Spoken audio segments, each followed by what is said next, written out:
একের পর এক ছাত্র জনতা আমাদের সন্তানদের লাশ পড়তে থাকবে, আর আমরা শুধু নীরবে তাদেরকে দাফন করে আমরা শুধু দোয়ায় মুনাজাতের হাত তুলব, এটাতে আমাদের দায়িত্ব ক্ষান্ত হয় বলে আমি মনে করি না। যে দাবি, এ দাবিটাই এতটাই গভীর এবং এতটাই স্পর্শকাতর, সেই ক্ষেত্রে এই দাবি বাস্তবায়ন করতে গেলে সরকারের আসলে কেউই রক্ষা পাবে বলে মনে হয় না। জামাত নিষিদ্ধ করার প্রেক্ষিতে মানুষের বা জামাত কর্মীদের বা জামাত সমর্থকদের বা ধর্মীয় রাজনীতির সাথে সংশ্লিষ্টদের প্রতিক্রিয়া হিসেবে আন্তর্জাতিক বিশ্বকে তারা এটা দেখাতে চায়।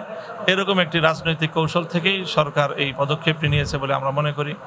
কাজে এটি সরকারের খুবই কাপুরুষোচিত একটি সিদ্ধান্ত।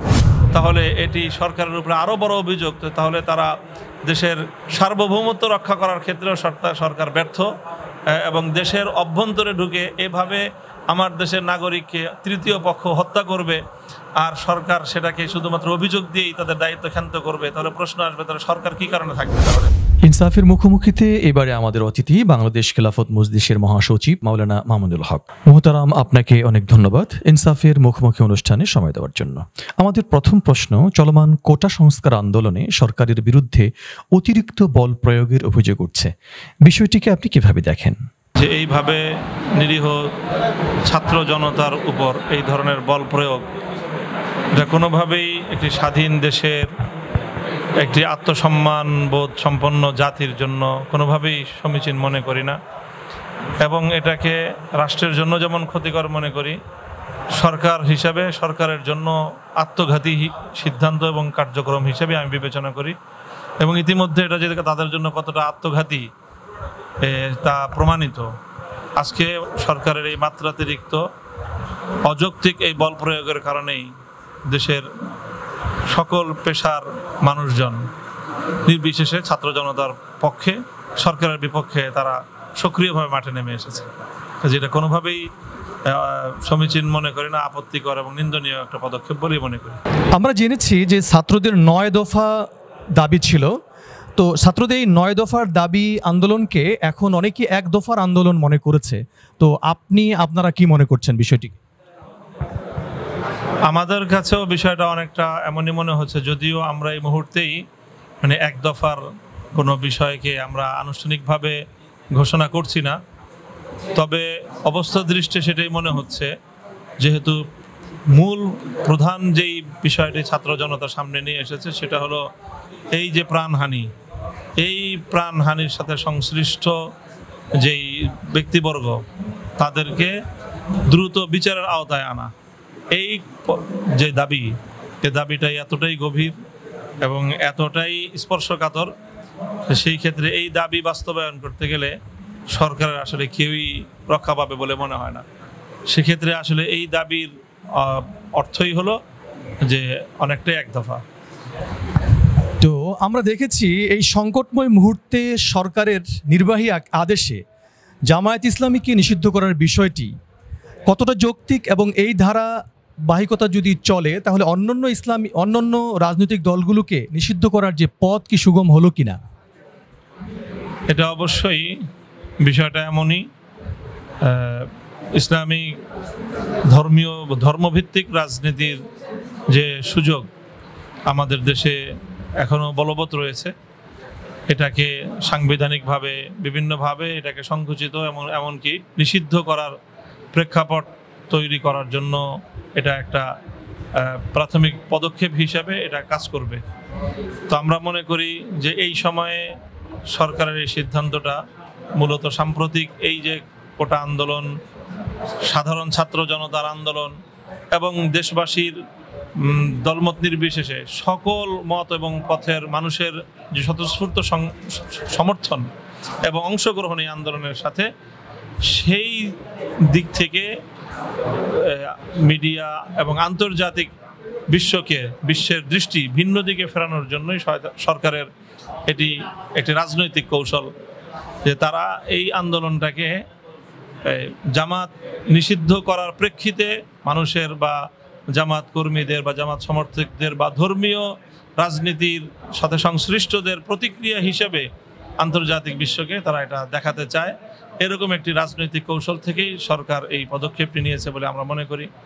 কাজে এটি সরকারের খুবই কাপুরুষোচিত একটি সিদ্ধান্ত।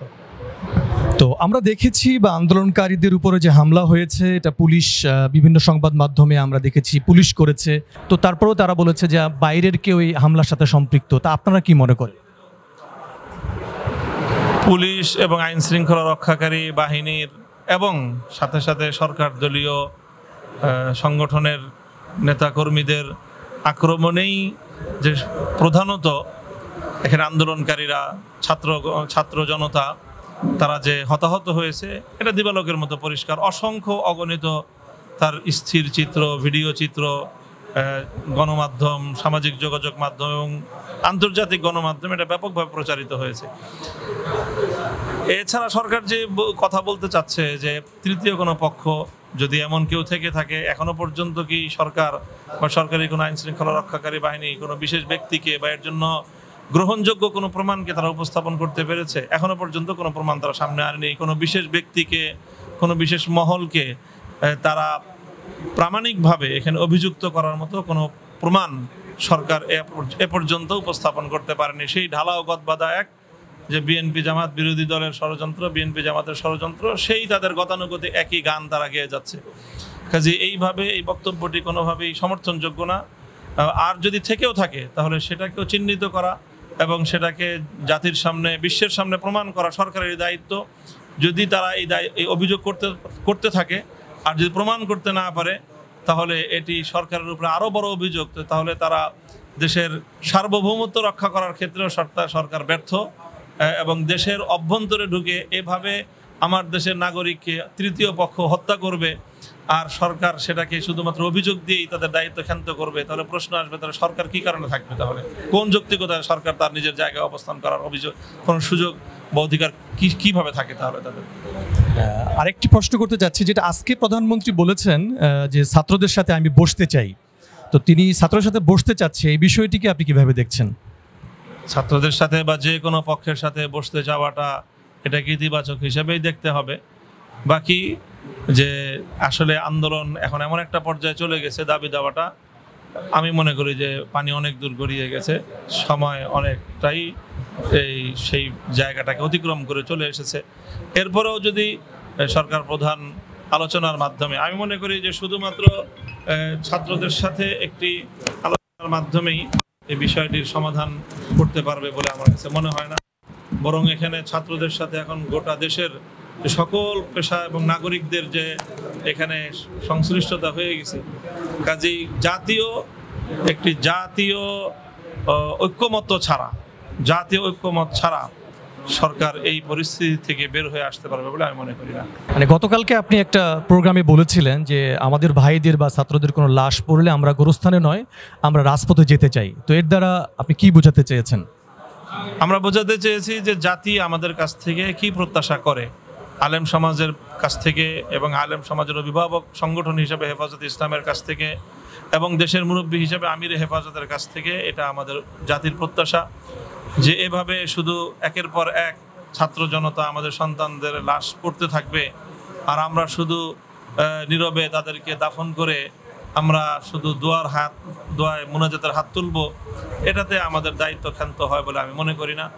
বরং যদি এভাবেই অব্যাহতভাবে লাশ পড়তে থাকে তাহলে সেই ক্ষেত্রে সেই নিহত এবং হতাহত মানুষের পাশে দাঁড়িয়ে রাজপথে নামাটা আলেম সমাজের জন্য অপরিহার্য হয়ে দাঁড়াবে। সময় দেওয়ার জন্য অনেক অনেক ধন্যবাদ।